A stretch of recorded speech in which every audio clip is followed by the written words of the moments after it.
Good afternoon. This is News in Brief on Rstv. I am Catherine Ago.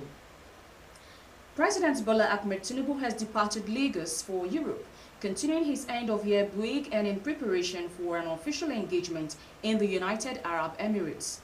A statement by his Special Advisor on Information and Strategy, Bayo Onanuga, President Tinubu will proceed from Europe to Abu Dhabi to participate in the 2026 edition of Abu Dhabi Sustainability Week, ADSW 2026, scheduled to hold early in January. The president was invited to the summit by Sheikh Mohammed bin Zayed Al Nahyan, President of the United Arab Emirates. According to the statement, Abu Dhabi Sustainability Week is a week-long global platform that convenes leaders from government, business, and civil society to advance conversations and actions on sustainable development.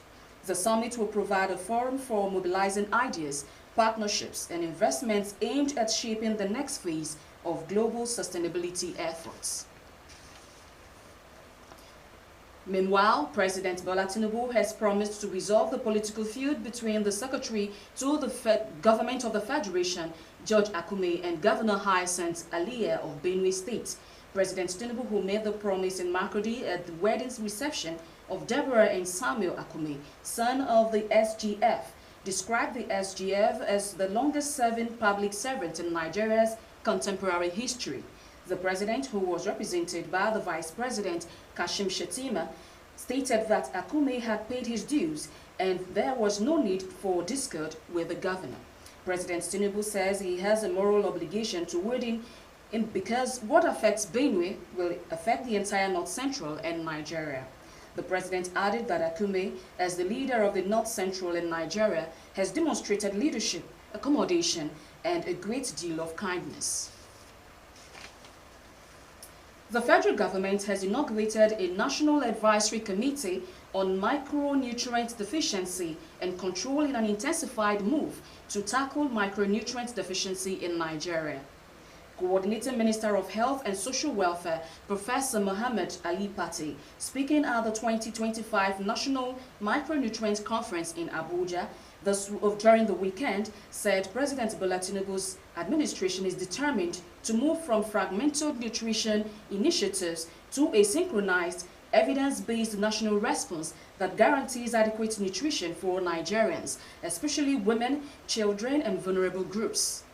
Conference themed strengthening resilient systems for addressing micronutrient deficiencies in Nigeria brought together key stakeholders from health, agriculture, development partners, civil society, academia, and sub-national actors to chart a renewed pathway in addressing what Professor Pate described as a silent but devastating threat to human capital and national productivity.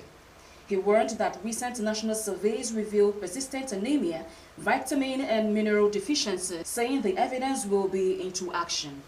The minister stressing that the federal government is scaling up food fortification, dietary diversification, micronutrient supplementation, and strengthening the primary health care platform to reach underserved communities. About 34 lawyers nominated for appointment as judges of the Federal High Court of Nigeria have failed the integrity test for appointments as judicial officers in Nigeria and have been dropped from the race. The 34 legal practitioners are part of the 62 applicants nominated for the bench of the High Court but were shown the way out owing to various petitions levied against them during the integrity test. The integrity test is a part of the new guidelines approved by the National Judicial Council (NJC) under Chief Justice of Nigeria (CJN) Justice Kudirat Kekere-Ekun to eliminate persons of doubtful characters from being appointed as judicial officers. The NJC revealed that only 28 nominees who received clean bill of health during the integrity test would now face the interview panel of the council, which has been slated for nomination conducted by the Federal High Court's consequent upon which their names were forwarded to FJSC. The Chief of Army Staff, Lieutenant General Waid Shaibu, has vowed that the Nigerian Army will intensify efforts to tackle emerging security threats while strengthening counterinsurgency operations across the country. General Shaibu disclosed that at the Durban Lema camp in Edu local government area of Kwara State during the Yuletide lunch-on with troops on the front lines. Speaking during the event, Shaibu, who was represented by the Commander Signals Corps, Major General Mohammed Abdullah, said that the army remained focused on consolidating gains already recorded in various operational theaters and upholding the honor and integrity of the service. Officials said the camp was formerly a base for bandits before they were dislodged by the troops. Abdul Razak, who was represented by the Deputy Governor Kayode Alabi, said success against terrorists, kidnappers, and other bad faith actors lay in unity and effective coordination. The General Officer commanding 2 Division, Major General Nebife, thanks the Chief of Army Staff for the morale-boosting event. And on the foreign scene, at least 13 people died and almost 100 more injured after a train derailed in Mexico's southwestern Oaxaca region. The Mexican Navy said train, which was traveling between the Gulf of Mexico and the Pacific Ocean, was carrying 241 passengers and 9 crew members. A total of 98 were injured, of whom 36 were being treated in hospital. The Navy also explained that the train derailed as it rounded a bend near the town of Nizanda. Mexico's Attorney General confirmed an investigation was on the way.